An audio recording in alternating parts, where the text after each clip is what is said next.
حدیث ہے اور یہ ہے حدیث نمبر 25۔ سیدنا ابو ذر غفاری رضی اللہ عنہ سے روایت ہے، چند صحابہ نے نبی کریم صلی اللہ علیہ وسلم سے عرض کیا، یا رسول اللہ، اہل سربت تو اجر و ثواب میں سبقت لے گئے کیونکہ وہ ہماری طرح نمازیں پڑھتے اور روزے رکھتے ہیں اور اپنے زائد مال میں سے صدقہ بھی کرتے ہیں، اور مال نہ ہونے کے سبب ہم صدقہ کرنے سے قاصر ہیں۔ آپ صلی اللہ علیہ وسلم نے فرمایا کہ اللہ تعالیٰ نے تمہیں بھی صدقے کا سامان مہیا نہیں کیا؟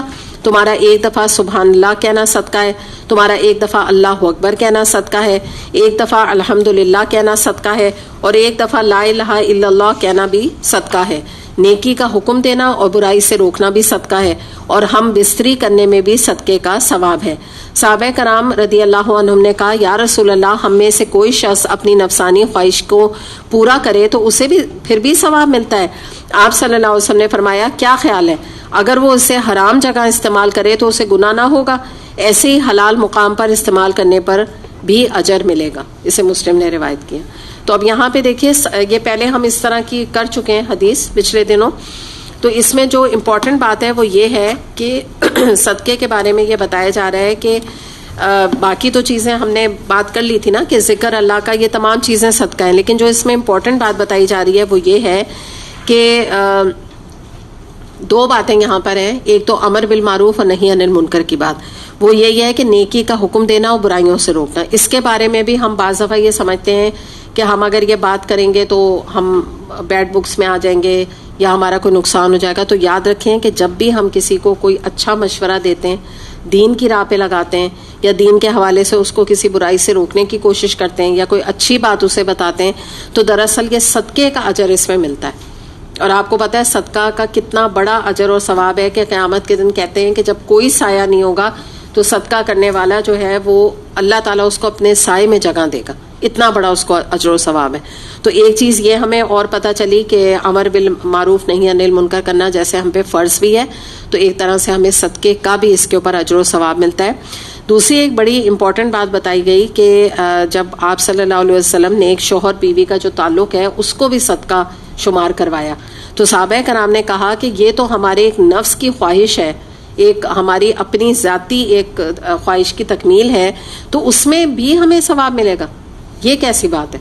تو نبی کریم صلی اللہ علیہ وسلم نے اس کا جواب یہ دیا کہ دیکھو، اگر وہ مرد یا عورت کسی ناجائز طریقے سے، کوئی اللیجٹمیٹ طریقے سے وہ تعلق قائم کریں گے تو وہ حرام کی لیول میں چلا جائے گا۔ کام تو وہی ہو رہا ہے لیکن حلال یا حرام آئیڈینٹیفائی اس کو کر رہا ہے نا، یا فرق کر رہا ہے۔ تو اگر انہوں نے ایک کام، اب چاہے وہ ان کے نفس کی تکمیل ہے، جائز طریقے سے اور اللہ کے حکم کے مطابق وہ کام کیا، تو اس پر بھی اجر ہے صدقے کا۔ اتنی امپورٹنٹ یہ بات ہے۔ تو اس سے ہمیں پتہ چلا، یعنی ایک بات ہمیں پتہ چل رہی ہے کہ اللہ تعالیٰ یعنی اتنی چھوٹی چھوٹی چیزوں پہ بھی اجر و ثواب دینے کے اوپر قادر ہے۔ اور آپ دیکھیں، یہ پھر انسان کی مینٹیلٹی ہے نا کہ ایک چیز، وہی چیز اس کو حلال راستے سے مل رہی ہے اور پھر بھی وہ حرام کا ارتکاب کرتا ہے، تو کتنا بد نصیب انسان ہے۔ آپ دیکھیں نا، زنا جو ہے، ایڈلٹری جو ہے، وہ گناہ کبیرہ ہے، بہت ہی بڑا گناہ ہے اور بہت ہی برا گناہ ہے۔ بے حیائی بھی ہے، فواحش کے اندر بھی شمار کیا جاتا ہے ایڈلٹری کو۔ تو ایک چیز اللہ نے اس کا جائز طریقہ بیوی اور شوہر کا تعلق سے رکھ دیا ہے، النکاح من سنتی۔ نبی کریم صلی اللہ علیہ وسلم نے کیا فرمایا؟ نکاح میری سنت ہے۔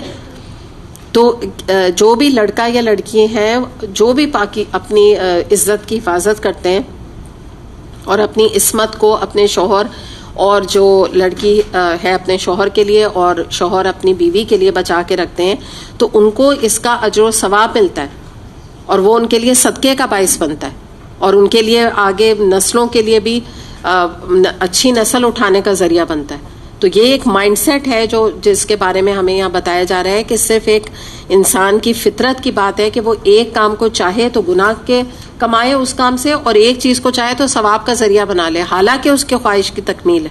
آپ یہ دیکھیں۔ تو الحمدللہ اس میں بس سمپل یہی بات تھی، باقی ہم اس کے اوپر بات کافی ڈیٹیل میں کر چکے تھے۔